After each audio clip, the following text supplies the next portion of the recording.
मंडळी, झी मराठी वाहिनीवर 12 फेब्रुवारीपासून 2 नवीन मालिका सुरू झाल्यात.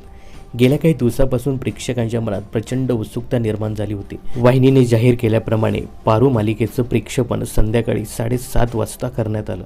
यानंतर प्रेक्षक झी मराठीच्या दुसऱ्या मालिकेची म्हणजेच शिवाची आतुरतेने वाट पाहत होते. परंतु ऐनवेळी तांत्रिक कारणामुळे मालिकेचं प्रेक्षेपण रखडलं आणि तब्बल 10 ते 15 मिनिटं फक्त जुनेच प्रोमो दाखवण्यात आले होते.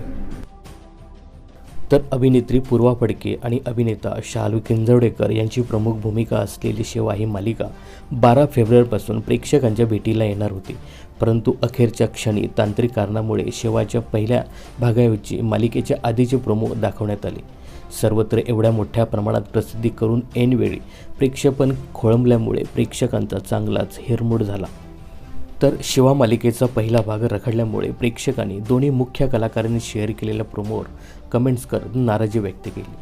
पहिला भाग केव्हा प्रक्षेपित होणार, एवढी मोठी चूक कशी काय झाली, अशी विचारणा प्रेक्षक सध्या करू लागले आहेत. दरम्यान वाहिनीने शेअर केलेल्या मालिकेच्या प्रोमोवर पहिल्या दिवशी एवढी मोठी चूक, शिवा मालिका सुरूच झाली नाही, पुन्हा एकदा पारू मालिका सुरू झाली, झेपत नसेल तर कशाला करता या दोन मालिका, वाट पाहत होतो शिवा मालिकेची आणि प्रकट झाली पारू, 15 मिनिटं जाहिरात दाखवली, काय सुरू आहे तुमचं, अशा असंख्य कमेंट्स करून नेटकऱ्यांनी झी मराठीवर नाराजी व्यक्त केली आहे.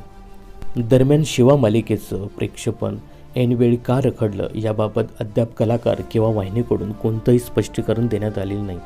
आजपासून म्हणजेच 13 फेब्रुवारी 2024 रोजी रात्री 9 वाजता ही मालिका पुन्हा एकदा प्रसारित करण्यात येईल, अशा चर्चा सध्या रंगू लागल्या आहेत.